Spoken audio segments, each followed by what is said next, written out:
A previous AIPMT 2014 question. It's from two-dimensional motion. The problem is like this. A projectile is fired from the surface of the earth with a velocity at an angle theta with the horizontal, right?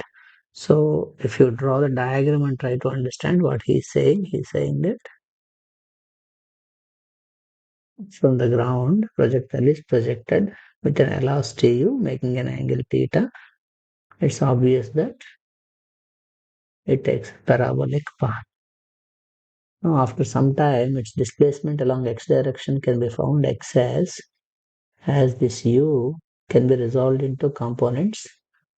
This is theta, so adjacent component becomes u cos theta. Other component becomes u sin theta. So u cos theta is along x direction. So displacement along x direction using a formula s equal to ut plus half at square. X can be written like in the place of u. Velocity along x direction is only u cos theta into t.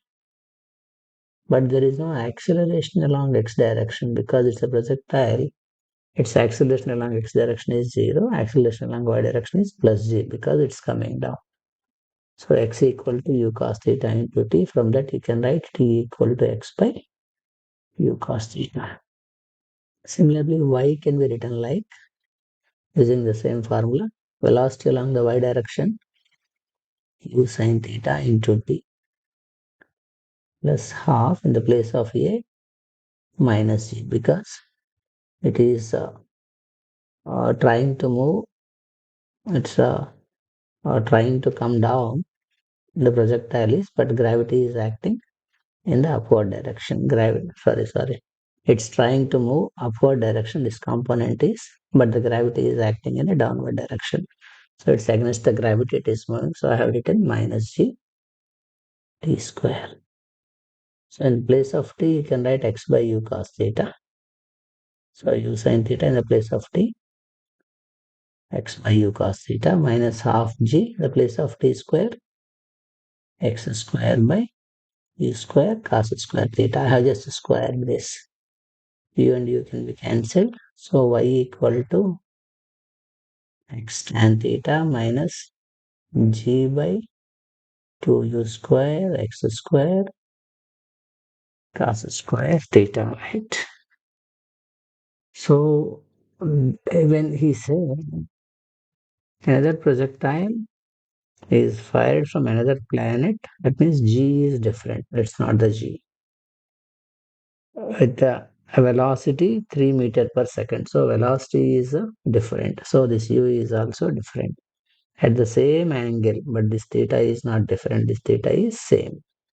It follows the trajectory which is identical with the trajectory of the projectile.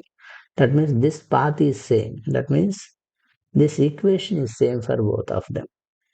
So when that equation is same, what we can notice carefully is x is same, y is same, theta is same, x is same. But as the planet is different, g is different.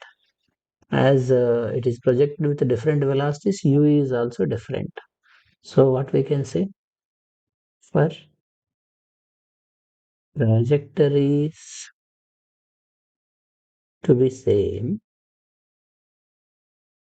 this g by u square has to be the same for both the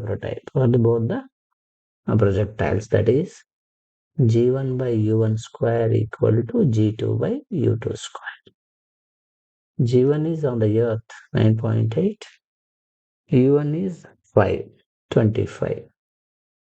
g2 on the planet I have to find out, but u is 3, u2 square is 9.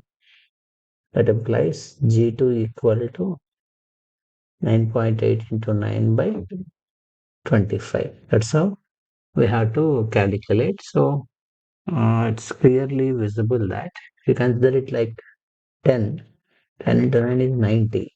90 by 25 is little more than that of 3. So 3.5 is the answer for the problem. Thus the calculation is a simple calculation. So on the other planet, acceleration due to gravity is 3.5 meter per second square. That's how we have to solve the problem.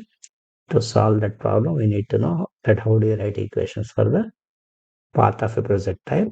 How do you resolve velocity into component? This is standard equations that we derive in the board examination too, actually. Which, because of this, we can say projectile is a path of a projectile is a parabola, actually.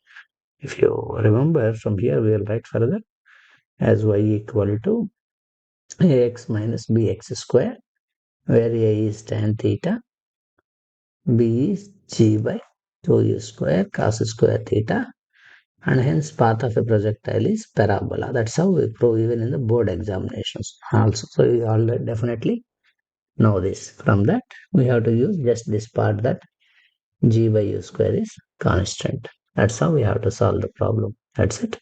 Thank you for watching.